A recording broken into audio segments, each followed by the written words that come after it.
பாக்கியலட்சுமி சீரியலில் ஈஸ்வரிக்கு கொஞ்சம் கூட அறிவே இல்லை அப்படின்னு நினைக்கிறவங்க இந்த வீடியோக்கு ஒரு லைக் கொடுங்க. என்னதான் இருந்தாலும் பாக்யாவோட சம்மதமே இல்லாமல் ஈஸ்வரி எல்லார் முன்னாடியும் அந்த மாதிரி பேசியிருக்கக்கூடாது. இப்போ செலியன் எழில் 2 பேர்கிட்டையுமே ஈஸ்வரி போய் பேசுகிறாங்க. பட் எழில் இதுக்கு சுத்தமாகவே ஒத்துக்கல.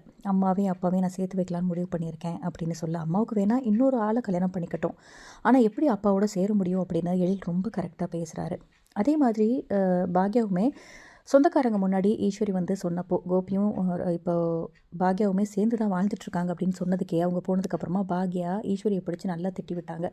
இந்த வேலையை இன்னுமே வச்சுக்காதீங்க, யார் முன்னாடியும் நானும் கோபியும் சேர்ந்து வாழ்ந்துட்டுருக்கோம் அப்படின்னு சொல்லாதீங்க, அவர் இங்கே இருக்க வச்சதே தப்பு, இதில் சேர்ந்து வாழ்கிறோன்னு வேறு சொல்கிறீங்களா அத்தை, இந்த மாதிரி வேலை வச்சுக்காதீங்கன்னு அப்போவே திட்டி விட்டுட்டாங்க நம்ம பாக்யா ஈஸ்வரியை. அப்படி இருந்தாலும் ஈஸ்வரிக்கு அறிவே இல்லாமல் பர்த்டே அன்னைக்கு போட்டு உடைக்கிறாங்க.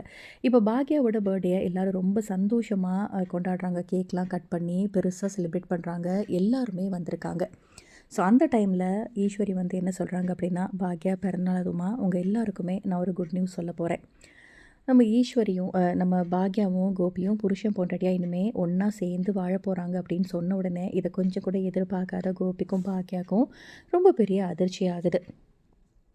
அதுக்கப்புறம் இதெல்லாம் தாங்கிக்க முடியாத பாக்யா என்ன பண்ணுறாங்க அப்படின்னா, யார் என்ன சொன்னாலும் சரி, உங்கள் பையனோட என்னால் சேர்ந்து வாழ முடியாது, ஒரு சில விஷயங்கள் முடிஞ்சது தான், முடிஞ்சு போச்சு அப்படின்னா அவ்வளோதான், அவங்களுக்கு விருப்பம் இல்லை அப்படின்னா ஒரு விஷயத்தை யாரும் கட்டாயப்படுத்த முடியாது அப்படின்னு பாக்யா பேசிடுறாங்க. இதனால் கோவப்பட்ட ஈஸ்வரி அங்கேருந்து விறுவிறுன்னு கிளம்பி போயிடுறாங்க அந்த பர்த்டே பார்ட்டியிலேருந்து.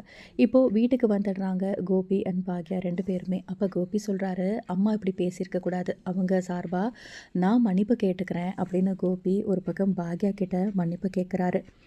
ஸோ இன்னொரு விஷயம் என்ன அப்படின்னா, ஒருத்தவங்களோட சம்மதமே இல்லாமல் அவங்களுக்கு விருப்பமே இல்லை அப்படின்னா கூட எல்லார் முன்னாடியுமே கோபியையும் பாக்யாவையும் சேர்த்து வைக்கணும் அப்படின்னு நினைக்கிறாங்க ஈஸ்வரி. அப்கமிங்கில் என்ன மாதிரியான ட்விஸ்ட் நடக்க போகுது அப்படிங்கிறத வெயிட் பண்ணி பார்க்கலாம். இந்த வீடியோ பிடிச்சிருந்தால் லைக் பண்ணுங்கள். இந்த மாதிரி அப்டேட்க்கு நம்ம சேனலை சப்ஸ்கிரைப் பண்ணுங்கள். தேங்க்யூ.